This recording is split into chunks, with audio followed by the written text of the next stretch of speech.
سيدنا ومولانا محمد رسوله النبي الكريم الأمين الحنين المكين الرؤوف الرحيم. أما بعد فأعوذ بالله من الشيطان الرجيم. بسم الله الرحمن الرحيم. ولا تقنطوا من رحمة الله. صدق الله مولانا العظيم. معزز و محترم و مکرم و محتشم رانا جواد صاحب، رانا طاہر صاحب، محترم آصف جلیل صاحب اور ہمارے آج کے مہمان محترم حاجی بلال بولڑوی صاحب، جو کہ تقریباً 6 سے 7 سال مدینہ پاک میں اپنی خدمات سر انجام دیتے رہے. آج ہماری خوش قسمتی ہے کہ وہ ہماری اس محفل میں شریک ہیں. آج کا دن ہم اس حلقہ درود میں شریک ہوتے ہیں اور ہماری اس محفل پاک کے ریگولر شریک محترم ملک شکور صاحب آج اس دار فانی سے کوچ کر گئے. ہم ان کی بخشش کے لیے، مغفرت کے لیے بھی دعا کریں گے انشاءاللہ العزیز. اور ہماری اس محفل کے اور اس بزم کے سرپرست اور رونق محترم ڈاکٹر شجاعت صاحب وہ عمرہ کے لیے تشریف لے گئے ہیں. ہم ان کو بھی مبارکباد پیش کریں گے. اللہ رب العزت ان کے سفر کو بخیر و عافیت انجام تک پہنچائے اور اس سفر کے دوران وہ ہمیں دعاؤں میں یاد رکھیں اور ہم انہیں دعاؤں میں یاد رکھیں. آج کی گفتگو کے لیے میں نے قرآن مجید فرقان حمید کی ایک آیت پاک جو بڑی مشہور آیت پاک ہے اس کی تلاوت کی ہے. اللہ رب العزت نے اس آیت مبارکہ میں ایک بات بیان فرمائی ہے جو ہمارے لیے بڑی حوصلہ افزا ہے. جو ہمارے لیے کیا ہے بولیے؟ حوصلہ افزا ہے. وہ ہم کہتے ہیں نا کہ ڈوبتے کو تو تنکے کا سہارا چاہیے. ڈوبتے کو کیا چاہیے؟ تنکے کا سہارا. ملک شکور صاحب چلے گئے دنیا سے اور ابھی ان کا جنازہ ہو گیا تو مٹی میں، خاک میں ہم نے دفن کر دیا. وہ کسی شاعر نے کیا خوب کہا کہ میرے اپنے مجھے مٹی میں ملانے آئے.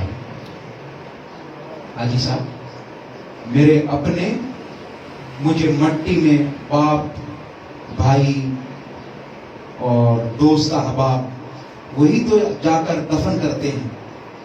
میرے اپنے مجھے مٹی میں ملانے آئے، تب جا کے کہیں میرے ہوش ٹھکانے آئے. تب جا کے کہیں میرے ہوش ٹھکانے. ساری زندگی جن کے لیے میں کرتا رہا وہی آج کہہ رہے ہیں کہ جلدی کرو. اور یہ تقاضا بھی ہے، دینی تقاضا بھی ہے، انسانی تقاضا بھی ہے. وہ رکھ نہیں سکتے پاس.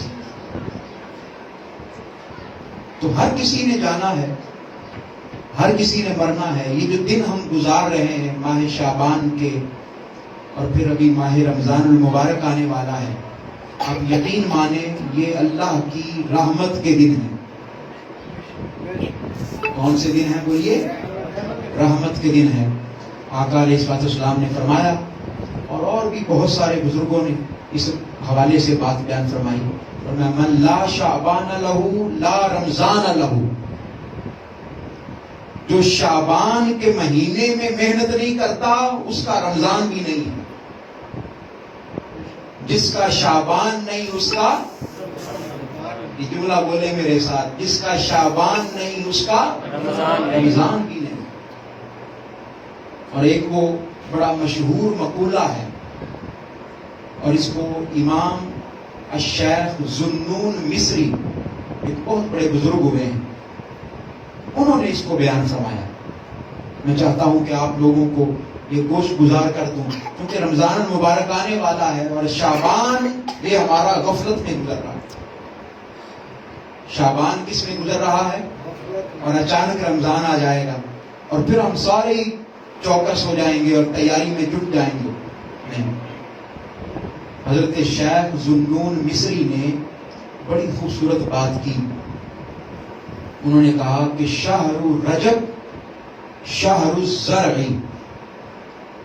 فرمایا رجب کا مہینہ جو ہم گزار چکے ہیں جواد بھائی، وہ فرمایا کہ رجب کا مہینہ وہ کھیتی باڑی کا مہینہ ہے، وہ بیج لگانے کا مہینہ ہے، وہ کاشت کرنے کا مہینہ ہے، وہ کلٹیویٹ کرنے کا مہینہ ہے. کون سا مہینہ؟ اور ہم نے کیسے گزارا؟ غفلت میں. اور یا اللہ رجب کے مہینے میں تیاری شروع کرتے تھے، بیج لگاتے تھے. کیا لگاتے تھے؟ بیج لگاتے تھے. اور فرمایا رجب یہ کاشتکاری کا اور بیج لگانے کا مہینہ تھا، اور شہر شعبان شہر السقی، اور یہ مہینہ جو شعبان کا ہے یہ پانی دینے کا مہینہ ہے. آنسوؤں کا پانی، ندامت کا پانی، اللہ کے حضور رونے کا پانی. اور آپ کو پتا ہے کہ 2 آنسو اگر اللہ کی بارگاہ میں خشیت کے بہ جائیں وہ دنیا و ما فیہا کے پانی سے زیادہ طاقتور ہے. کل قیامت کے دن یہ 2 بہے ہوئے آنسو یہ اللہ کے ہاں دوزخ کی آگ کو بجھانے کے لیے کافی ہوں گے. تو یہ پانی دینے کا مہینہ. اور جب پانی دیتے ہیں تو فصل پکتی ہے کہ نہیں پکتی؟ بتائیے بھائی. فصل پک جاتی ہے، فصل تیار ہو جاتی ہے. تو پھر شہر رمضان شہر حصاد، تو پھر رمضان کا مہینہ یہ تو کٹائی کا مہینہ ہے، یہ تو فصل کاٹنے کا مہینہ ہے. فصل پک کر تیار ہو جاتی ہے، پھر آپ دیکھتے ہیں کہ اجر بڑھ جاتے ہیں. کیا بولیے؟ اجر بڑھ جاتا ہے. اسی لیے تو ماہ رمضان المبارک کا پہلا عشرہ وہ رحمت کا عشرہ ہے، دوسرا عشرہ وہ مغفرت کا عشرہ ہے، اور تیسرا عشرہ جہنم سے آزادی کا عشرہ ہے. یہ سارے اجر حاصل کرنے کے عشرے ہیں، اور دن ہیں، اور راتیں، اور صبح ہیں، اور شامیں. لیکن یہ کب ممکن ہوتا ہے؟ جب آپ نے رجب بھی اچھا گزارا ہو، اور شعبان بھی اچھا گزارا ہو، اور پھر پہلا عشرہ اچھا گزارا ہو تو دوسرا عشرہ، اور دوسرا اچھا گزارا ہو تو تیسرا عشرہ. پھر اجر ملتا ہے، پھر ریوارڈ ملتا ہے، پھر رحمت ملتی ہے. ہم لوگ رحمت سے مایوس ہو گئے. ایسا ہے کہ نہیں؟ بتائیے. ہم لوگ تو رحمت سے مایوس ہیں. پے در پے ایسے واقعات ہو رہے ہیں کہ ہمیں محسوس ہوتا ہے کہ ہم تو رحمت حاصل کرنا ہی نہیں چاہتے. ابھی میاں والی میں پچھلے دنوں ایک بدبخت نے اپنی 5 دن کی بیٹی کو 5 ہی فائر مار دی. 5 دن کی بچی معصوم، اور بیٹی کیا ہوتی ہے؟ بولیے بھائی، اس کا کیا معنی ہے؟ اس کا معنی یہ ہے کہ وہ رحمت لینا نہیں چاہتا تھا. ہائے ہائے. میں کبھی کبھی سوچتا ہوں کہ آقا علیہ الصلوۃ والسلام ہے رحمت للعالمین. کیا ہے بولیے؟ اور حضور کے گھر کی رحمت سیدہ کائنات ہے. میرے مصطفیٰ کے گھر کی رحمت سیدہ کائنات ہے. ہم اولاد کو زحمت سمجھ رہے ہیں. بھئی یہ تو چلو بیٹی کی بات تھی، بیٹوں کی کون سی قدر کرتے ہیں؟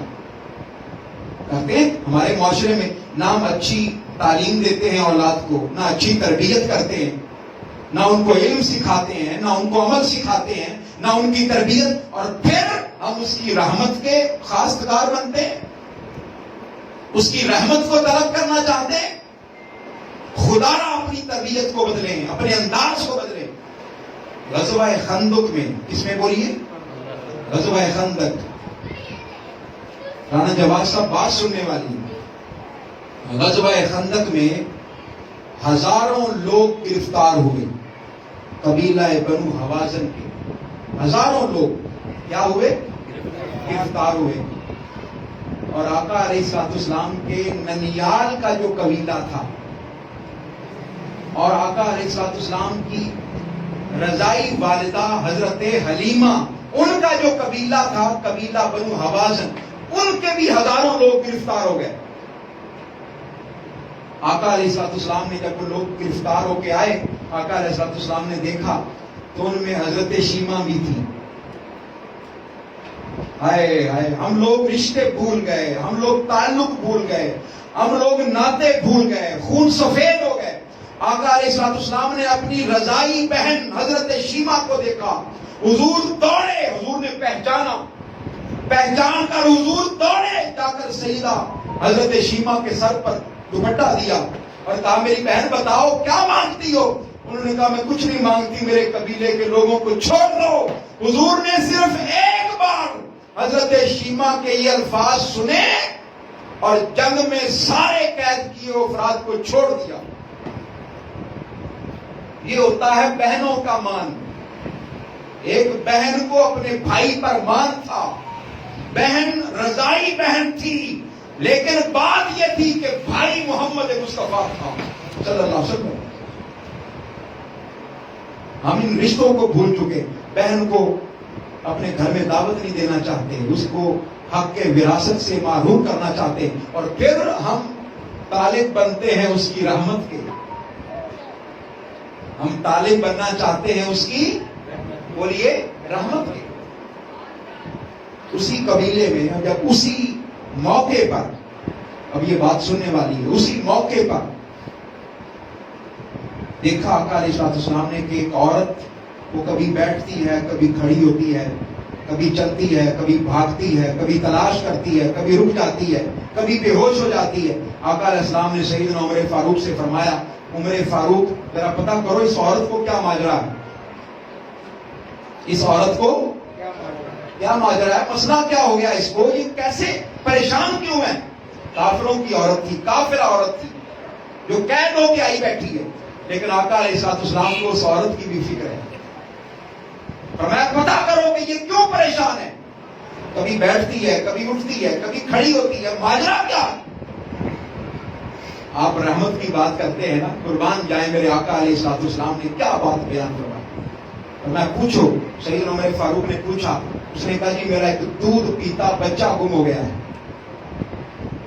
اس عورت نے کیا کہا, میرا دودھ پیتا بچہ گم ہو گیا ہے آقا علیہ السلام, اور مجھے خطرہ ہے کہ اتنا بڑا موب ہے, اتنا بڑا ہجوم ہے, ہزاروں لوگ ہیں, کہیں کسی کے پاؤں کے نیچے نہ آ جائے, اس کو کوئی تکلیف نہ ہو جائے, کوئی اس کو اڑا کے چوری کر کے نہ لے جائے, مجھے یہ خطرہ ہے.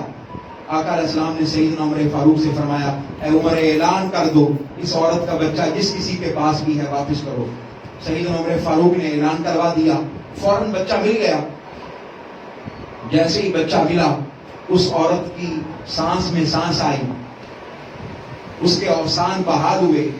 اس نے سب سے پہلے اس بچے کو اپنے سینے سے لگایا اور لگا کر اس کو دودھ پلایا. بس یہیں پر آقا علیہ الصلوۃ والسلام نے روک دیا صحابہ کرام کو, اور میں صحابہ ایک منٹ رکنا, ذرا ایک منٹ رک جاؤ. حضور نے سوال کیا صحابہ کرام سے, اور بڑا عجیب سوال کیا. آقا علیہ السلام نے فرمایا, اترون هذه المرأة طارحة ولدها في النار. اے صحابہ میرے ایک سوال کا جواب دو, کیا یہ عورت اپنے بچے کو آگ میں پھینک دے گی؟ کیا یہ عورت, یہ ماں اپنے بچے کو آگ میں پھینک دے گی؟ صحابہ کرام نے کہا, یا رسول اللہ یہ کیسے ممکن ہے, یہ تو تڑپ رہی ہے, یہ تو رو رہی تھی, مر جاتی اگر اس کو بچہ نہ ملتا, یہ کیسے پھینکے گی اپنے بچے کو آگ میں؟ بلکہ جو اس کی طرف دیکھے گا میلی آنکھ سے اس کی آنکھیں نکال دے گی, جو اس بچے کی طرف ہاتھ بڑھائے گا اس کے ہاتھ کاٹ دے گی, جو چل کر آئے گا اس کے مرنے مرانے کے لیے تیار ہو جائے گی. قربان جائے میرے آقا علیہ السلام نے ایک جملہ فرمایا, عورت اگر یہ ماں ہو کر اپنے بچے کو آگ میں نہیں پھینکے گی, اے میرے صحابہ، وہ اللہ پاک تو اس عورت سے بڑھ کر اپنی مخلوق سے پیار کرتا ہے۔ نعرہ تکبیر، اللہ نعرہ رسالت، یا رسول اللہ، نعرہ حیدری، یا علی۔ وہ رب تو اس عورت سے بڑھ کر، اس ماں سے بڑھ کر اپنی مخلوق سے اور اپنے مصطفیٰ کی امت سے پیار کرتا ہے۔ وہ رب کیسے پھینکے گا اپنی مخلوق کو آگ میں؟ بتائیں مجھے۔ لا تقنطوا من رحمت اللہ، لا تقنطوا من رحمت اللہ، اللہ کی رحمت سے مایوس نہ ہوا کرو۔ اپنی اولادوں کو تربیت دو، اپنی بیٹیوں سے محبت کرو، ان کو سینے سے لگاؤ۔ میں نے یہ بات پڑھی ہے کہ جب آقا علیہ الصلوۃ والسلام نے اعلان نبوت کیا کوہ صفا پر کھڑے ہو کر، طاہر بھائی، جب کوہ صفا پر آقا علیہ الصلوۃ والسلام نے کھڑے ہو کر کہا تھا کہ اگر میں کہوں کہ اس پہاڑ کے پیچھے سے کوئی فوج آ رہی ہے اور تم پر حملہ کرنے والی ہے تو یقین کرو گے؟ جب آقا علیہ الصلوۃ والسلام نے یہ کلمات اور اعلان نبوت، آقا علیہ السلام نے فرمایا، میں نے تاریخ کی کتابوں میں پڑھا ہے کہ آقا علیہ السلام نے سیدہ کائنات کو سینے سے لگایا ہوا، ننھی منی شہزادی تھی سیدہ کائنات، اتنا بڑے اعلان کے موقع پر ساری کائنات کا سردار، سارے نبیوں کا سردار، سارے ملائکہ کا سردار اعلان فرما رہا ہے، اور اعلان بھی اعلان نبوت، اور نبوت بھی آخری، اور بیٹی کو سینے سے لگایا ہوا ہے۔ بھی کیوں لگایا ہوا ہے؟ حضور اعلان فرما رہے تھے کہ میں بیٹیوں کی حفاظت کرنے والا آ گیا ہوں، میں بیٹیوں کے سر پر ہاتھ رکھنے والا آ گیا ہوں، میں بیٹیوں کا مقدر بدلنے والا آ گیا ہوں، ان کو پاؤں تلے روندنے والوں کے خلاف جنگ کرنے والا آ گیا ہوں۔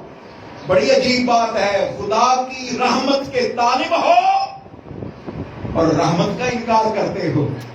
نہیں، اپنی بیٹیوں سے محبت کرو۔ میں آخری بات کروں گا اور گفتگو ختم کر دوں گا۔ ایک عورت ام المومنین سیدہ عائشہ صدیقہ کے پاس آئی۔ کون؟ بولیے، پھر بولیے۔ مدینہ پاک میں ایک عورت ام المومنین سیدہ یعنی حضور کے کاشانے پر آئی، آقا علیہ الصلوۃ والسلام کے گھر میں آئی ام المومنین سیدہ عائشہ۔ اس کے ساتھ اس کی دو بیٹیاں بھی تھیں، ایک بیٹی اس طرف اور ایک بیٹی اس طرف، دو بیٹیاں تھیں، چھوٹی معصوم۔ وہ آئی، اس نے آ کے عرض کیا ام المومنین سے کہ اے ام المومنین، میں کئی دن سے بھوکی ہوں، فاقہ ہے، مجھے بھی فاقہ ہے اور میری بیٹیوں کو بھی فاقہ ہے، کئی دن سے کھانا نہیں کھایا۔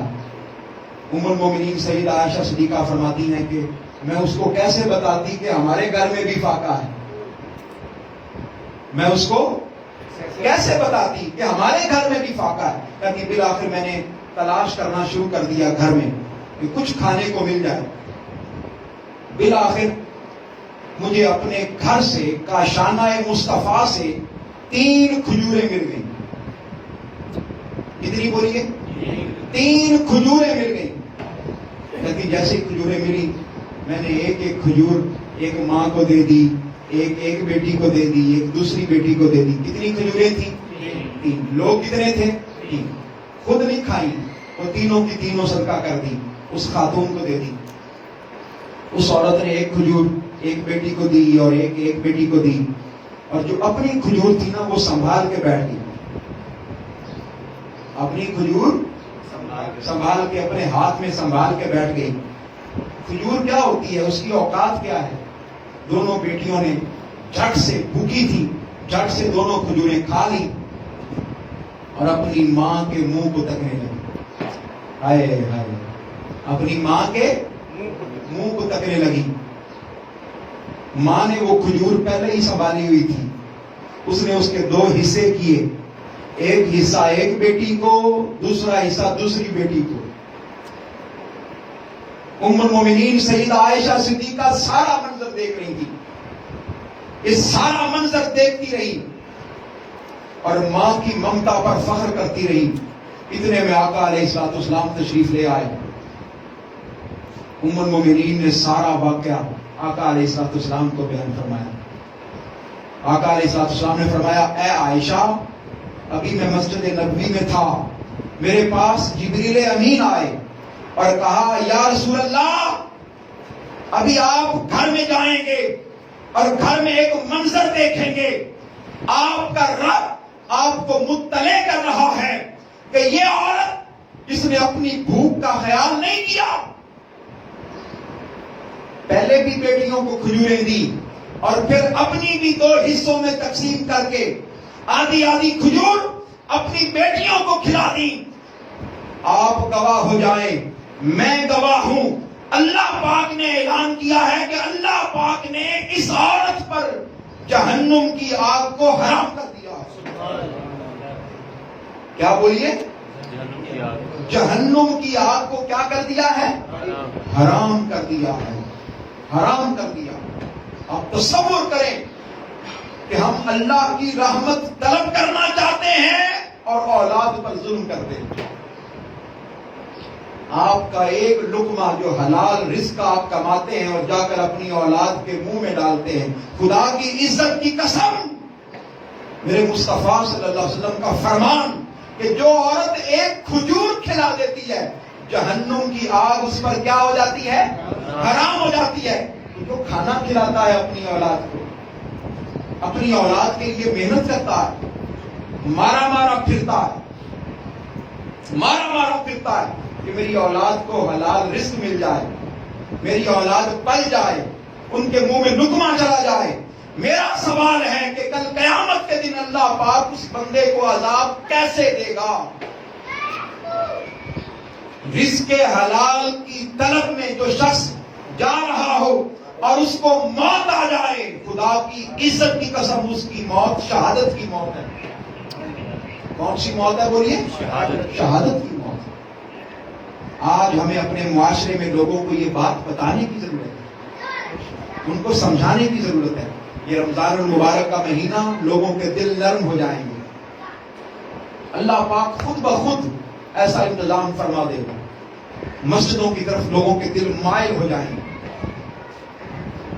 لوگوں کی افطاری کروائیں گے لوگ۔ لیکن سب سے زیادہ حق آپ کے اپنے خاندان کا، اپنے گھر کا ہے، اپنے بیوی بچوں کا۔ رمضان المبارک میں فراخی ہو جاتی ہے رزق میں، اللہ پاک رزق وسیع کر دیتا، کسی کو کوئی کمی نہیں ہوتی۔ لیکن سب سے زیادہ حق کس کا ہے؟ آپ کے بیوی بچوں کا، آپ کے رشتہ داروں کا، آپ کے گھر والوں کا۔ ان کے منہ میں لقمہ ڈالیں، ان کو کبھی کھانا کھلا دیں، ان کے ساتھ نیکی کریں، ان کے ساتھ محبت۔ دنیا والوں پر رحمت کرو گے، اپنے گھر والوں پر رحم کرو گے، محبت سے پیش آؤ گے، عاطفت سے پیش آؤ گے، اللہ پاک تم پر رحم کرے گا۔ وَلَا تَقْنَطُوا مِن رحمت اللہ، اللہ کی رحمت سے مایوس نہیں ہونا۔ یہ کب نہیں ہونا؟ جب اللہ کی مخلوق پر بھی کیا کرو گے؟ رحم کرو۔ وَمَا عَلَيْنَا إِلَّا الْبَلَاغُ الْمُبِينُ۔